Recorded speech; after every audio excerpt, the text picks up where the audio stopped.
सातव्या मुलीची सातवी मुलगी या मालिकेच्या आजच्या भागात आपण पाहणार आहोत. इंद्राणी म्हणत असते की रुपाली हे सगळं मुद्दाम करत आहे आपल्याला घाबरवण्यासाठी. तर शेखर म्हणत असतो पण आता हे सगळं बास झालं, आता मी अजून शांत नाही राहू शकत. तर इंद्राणी म्हणते पण रुपाली आपल्याला कोणालाही काही करू शकत नाही, ती फक्त आपल्याला धमकी देते. तर शेखरही म्हणतो की प्रत्येक वेळी ती कोणाच्या ना कोणाच्या मृत्यूची आपल्याला भीती घालते आणि आता मी हे सगळं नाही सहन करू शकत, आता मी नाही शांत बसू शकत. पुढे तो म्हणतो की तुमच्या आईच्या अस्थींचं तिने काय केलं बघितलं ना तुम्ही, दिवसेंदिवस ती विकृत होत चालली आहे. काही झालं तरी शेवटी ती राक्षस आहे आणि राक्षसी कृत्यच करणार. आधीच मी माझ्या आईला गमावलं आहे, आता जर या घरातील अजून एखादी व्यक्ती मी गमावली ना तर मला ते सहन नाही होणार. आणि त्यावेळी नेत्रा म्हणजेच अस्तिका म्हणते की बाबा मला असं वाटत आहे की इंद्राणी आत्या जे काही बोलत आहेत ते बरोबर आहे, कारण ती रुपाली आपल्याला कोणाला काही करू शकणार नाही, ती फक्त भीती घालतीये. मात्र त्यावेळी अद्वैत म्हणतो की नाही नेत्रा, यावेळी तिचं टार्गेट तू आहे. तिने मला सांगितलं होतं की मी नेत्राला संपवणार आणि त्या दिवशीसुद्धा मी तुला एकटं सोडायला नको होतं, तू एकटी घराबाहेर गेली म्हणूनच हे सगळं काही झालं आहे. त्यावर अस्तिका नाटक करत म्हणते की नाही साहेब, तुमच्यामुळे काही झालेलं नाही, तुम्ही उगाच स्वतःला दोष देऊ नका. मात्र अद्वैतला तिची खूप काळजी वाटत असते. तर दुसरीकडे फाल्गुनी फोनवर तेजससोबत बोलत असते, केतकीसुद्धा तिच्या जवळच असते. त्याचवेळी अद्वैत त्या ठिकाणी येतो. तो फाल्गुनीला विचारतो की तू आता ठीक आहेस ना. त्यावर फाल्गुनी सांगते हो. तर अद्वैत तिला विचारतो की आज जे काही घडलं त्याबद्दल तू तेजसला काही बोलली तर नाही ना, कारण मी त्याला काही सांगितलं नाही. आणि त्यावर फाल्गुनी म्हणते की नाही भाईजी, मी त्याला काही सांगितलं नाही, नाहीतर तो वाशीवरून येऊन माझी काशी करेल. आणि ते ऐकून अद्वैत आणि केतकी हसू लागतात. अद्वैत म्हणतो की फाल्गुनी, खरंच तुला मानायला हवं, अशा सिच्युएशनमध्ये सुद्धा तुला हे जोक सुचत आहेत. त्यावर फाल्गुनी म्हणते मग काय करणार भाईजी, आदत से मजबूर. आणि आता मला कळले की हे जोक आणि तो विरोचक माझ्या आयुष्यातून कधीच जाणार नाही. आणि त्यावर अद्वैत म्हणतो की नाही फाल्गुनी, जोक तुझ्या आयुष्यातून कधीच जाणार नाहीत, हे खरं आहे, मात्र तो विरोचक लवकरच तुझ्या आयुष्यातून जाईल. आणि मग तो केतकीला आणि फाल्गुनीला काळजी घ्यायला सांगतो आणि तेथून निघून जातो. तर केतकीलासुद्धा फाल्गुनीचं खूप कौतुक वाटत असतं. तर फाल्गुनी म्हणते की काकुमा, आपल्याकडे नेत्रासारखी आणि आत्या सासूमांसारखी कोणतीही शक्ती नाही, पण निदान आपण त्यांच्या चेहऱ्यावर एक स्माईल तरी ठेवू शकतोच ना. आणि त्यावर केतकीसुद्धा हो म्हणते.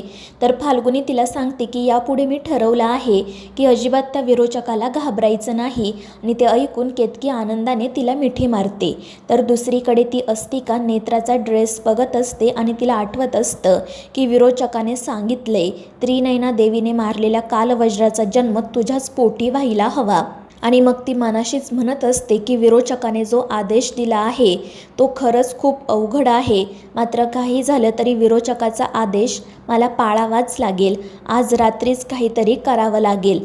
तर दुसरीकडे फाल्गुनी केतकी बोलत असताना रुपाली त्या ठिकाणी येते. तर केतकी दरवाजा बंद करण्याचा प्रयत्न करत असते, मात्र रुपाली जागचीही हालत नाही. उलट ती केतकीलाच बाजूला ढकलते आणि हसतच फाल्गुनीकडे जाते. ती फाल्गुनीला म्हणत असते की आता उगाच मला न घाबरल्याचं नाटक करू नको. तर फाल्गुनी आणि केतकी सोबतच म्हणतात की आम्ही तुला नाहीच घाबरत. तर रुपाली हसतच म्हणते ठीक आहे, नका घाबरू, कारण तसंही आता मी तुम्हाला मारणार नाही, तुम्हाला मी सगळ्यात शेवटी मारणार आहे. आता मी कोणाला मारणार आहे माहिती आहे का तुम्हाला, तर तुमच्या लाडक्या अद्वैतला. आणि ते ऐकून या दोघीही घाबरतात. तर रुपाली हसतच म्हणत असते की एकदा का अद्वैतचा मृत्यू झाला की तुम्ही पूर्णपणे खचून जाल आणि मग तुम्हाला मारण्यात मजा येईल. आणि मग ती हसतच तेथून निघून जाते. तर दुसरीकडे अद्वैत जेव्हा रूममध्ये येतो तेव्हा नेत्रा पटकन तो ड्रेस कपाटामध्ये ठेवून देते. तर अद्वैतला आनंदात बघून ती विचारते की काय झालं साहेब. आणि त्यावर अद्वैत म्हणतो की नेत्रा, मला आज खरंच खूप रिलॅक्स वाटत आहे, कारण आपल्या घरावर एवढं मोठं संकट आहे पण तरीसुद्धा आपण सगळेजण एकत्र आहोत. त्यावर अस्तिका म्हणते की हो साहेब, यालाच तर एकीचं बळ म्हणतात. तर अद्वैत म्हणतो अगदी खरं आहे, म्हणजे आता तूच बघ ना, जी फाल्गुनी पालीला घाबरत होती ती त्या विरोचकासमोर ठामपणे उभी आहे. दारूच्या नशेत वाहत जाणारी केतकी काकू, तिने सुद्धा दारू सोडली आहे आणि ती सगळ्यांवर नजर ठेवून आहे, तिच्या परीने आपल्याला मदत करते. आणि अद्वैतचं ते बोलणं ऐकून अस्तिका रागातच त्याच्याकडे बघते. तर अद्वैत म्हणत असतो की आपल्या घरावरील हे संकट कधी दूर होईल ते मला माहीत नाही, पण आपण सगळेजण एकत्र आहोत यातच मला आनंद वाटतोय. आणि त्याचवेळी अस्तिकाला रुपालीचा आवाज ऐकू येतो की अस्तिका कालवज्र. आणि मग त्यानंतर अस्तिका मुद्दाम जाऊन अद्वैतला मिठी मारते. अद्वैत विचारतो की काय झालं नेत्रा. त्यावर अस्तिका नाटक करत म्हणते की साहेब, तुम्हाला असं आनंदात बघून मी खरंच खूप खुश झाले आहे. तुम्ही कायम असेच आनंदात राहा. आणि त्यावर अद्वैतही हो म्हणतो. आणि मग त्यानंतर अस्तिका त्याला विचारते की साहेब, आज काय आहे माहिती आहे ना तुम्हाला. त्यावर अद्वैत म्हणतो नाही, नक्की काय आहे आज. आणि त्यावर अस्तिका म्हणते की साहेब, आज आपल्या लग्नाला 9 महिने पूर्ण झालेत. आणि ते ऐकून अद्वैतला खूप आनंद होतो. तो म्हणतो की खरंच माझ्या ही गोष्ट लक्षात नव्हती, मात्र अशा परिस्थितीमध्ये सुद्धा तू हे लक्षात ठेवले, खरंच खूप कौतुक आहे तुझं. आणि त्यावर अस्तिका म्हणते की साहेब, हा दिवस माझ्यासाठी खूप महत्त्वाचा आहे. प्रत्येक महिन्याला मी हा दिवस माझ्या मनात साजरा करते आणि मला त्यामुळे खूप आनंद मिळतो. तर अद्वैत म्हणतो ठीक आहे, मग आपण आजही हा दिवस साजरा करू, बाहेर जाऊन मस्त आईस्क्रीम खाऊ. मात्र अस्तिका म्हणते की नाही साहेब, आपण घरातच थांबूयात. त्यावर अद्वैत म्हणतो ठीक आहे, मग मी तुझ्यासाठी कॉफी बनवून आणतो. आणि मग तो लगेच बाहेर जातो. तर अस्तिका खुश होत नेत्राचा तो ड्रेस कपाटामधून काढते. तर दुसरीकडे अद्वैत किचनकडे जात असतो आणि तो मनाशी विचार करत असतो की या सगळ्या परिस्थितीमध्ये मी नेत्राच्या मनाचा कधी विचार केलाच नाही. आणि खरं तर परिस्थिती कशीही असली तरी आम्ही दोघेजण नवरा बायको आहोत, ही गोष्ट मला विसरून चालणार नाही. पण या सगळ्या विचारांमध्ये असताना अचानक त्याचा पाय घसरतो आणि तो तोल जाऊन खाली पडणार. इतक्यात इंद्राणी त्याला सावरते. इंद्राणी त्याला विचारत असते की काय झालं, कशाचा विचार करत होता तू.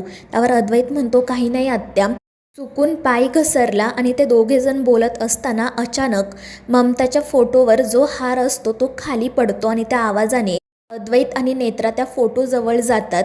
अचानक हा हार खाली कसा पडला हे त्या दोघांनाही कळत नाही. ते त्या हाराकडे आणि ममताच्या फोटोकडे बघतच राहतात. तर दुसरीकडे अस्तिकाने नेत्राचा तो ड्रेस घातलेला असतो आणि ती हसतच अद्वैत आणि नेत्राच्या फोटोकडे बघत असते. तर मित्रांनो, या मालिकेच्या पुढील भागांमध्ये आपण पाहणार आहोत अद्वैत स्टोअर रूममध्ये जातो आणि त्याला हवी असणारी वस्तू घेऊन तो तेथून बाहेर पडतो. मात्र त्यानंतर त्याला जाणवतं की आतमध्ये काहीतरी आहे. त्यामुळे तो पुन्हा आतमध्ये जातो. तर त्याला त्या पेटीमध्ये बंदिस्त असलेली नेत्रा दिसते आणि त्याच्या पायाखालची जमीनच सरकते. तर मित्रांनो, या मालिकेच्या पुढील भागांच्या अपडेट्ससाठी आपल्या चॅनेलला सबस्क्राईब करा.